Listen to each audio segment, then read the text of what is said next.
So when in the process did you know that you wanted the boys to have a spin-off story of their own, and how did you accommodate that? Did you know in the middle? Did you know up front before So Done is complete? When did you know? I knew once So Done was complete that I wanted to focus on the boys, but also at that point I had promised my editor that that the next story would be about the boys. I didn't know what the story would be, but I remember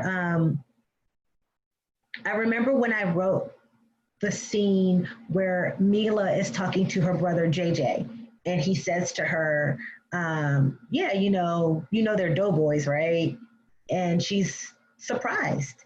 I mean, these are her friends. She's known them for years. They've grown up together, and she wasn't aware.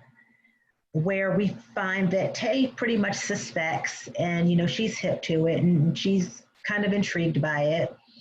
And so I knew then when I wrote that scene where JJ mentions it and Mila is not only surprised, but she's saddened by it. She doesn't want that to be true. She doesn't want to believe that that they're involved in helping to sell drugs.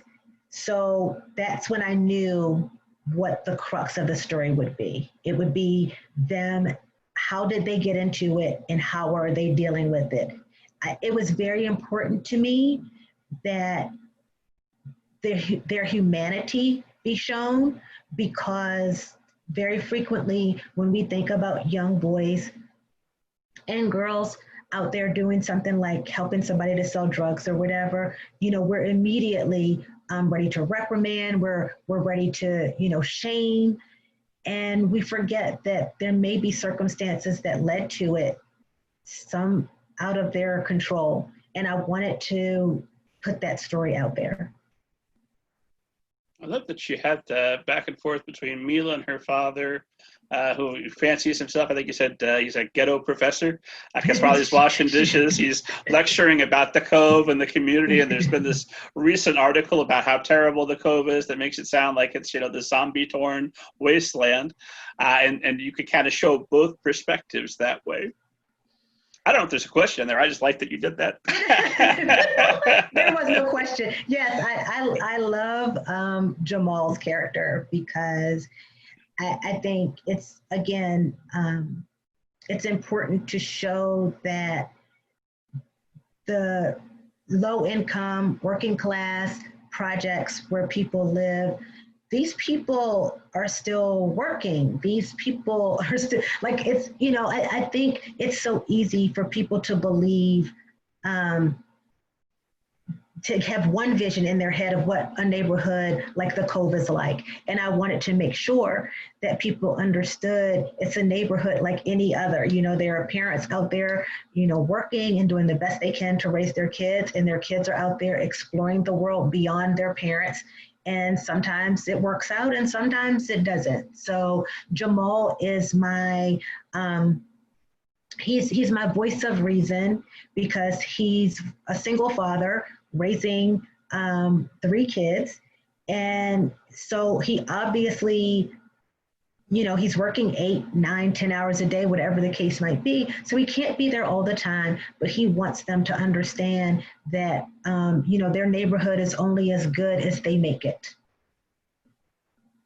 So when you're doing a shared universe, the Paula Chase universe, as it is, one, how do you keep your continuity straight? But then also, how do you make sure that we get to see all the characters that we fell in love with and So Done again in Doughboys without it being a sequel, with it being its own thing?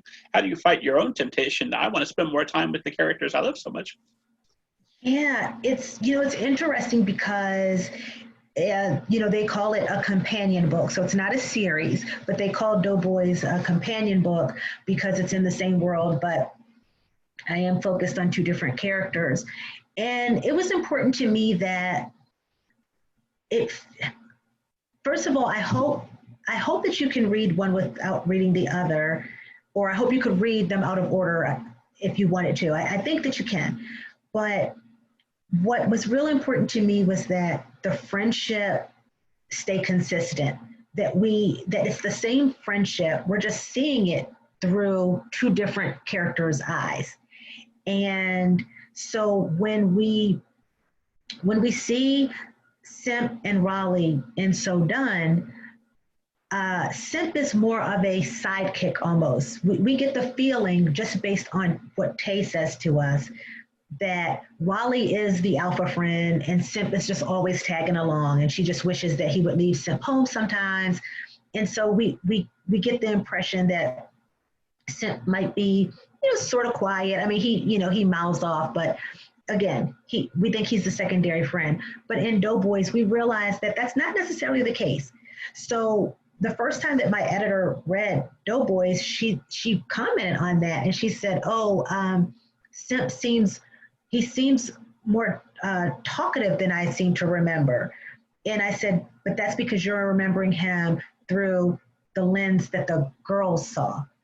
And when the camera is on Simp, he's different. And when you read Doughboys, you'll see that. You'll see the things that are on Simp's shoulders. You'll see what motivates him. And so it wasn't that he was ever quiet or that he was ever a sidekick. It's just that to the girls, in their opinion, that's how they see him.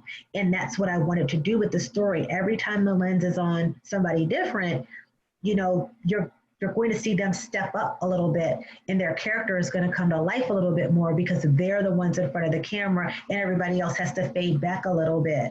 So, and that was fun to do, because the difference between doing that versus when I used to write, when I did my series, is that with the series, they all were a little equal. That ensemble, everybody, sort of had their chance to be in front of the lens based on what went on in the chapter.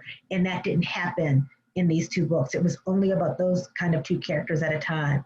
So it was a little easier for consistency because everybody else faded and muted just a little bit. But also I did have to, remember things and keep things consistent so that I didn't, add somebody with a sibling when they didn't say they had one before. So that kind of stuff I did have to keep up with.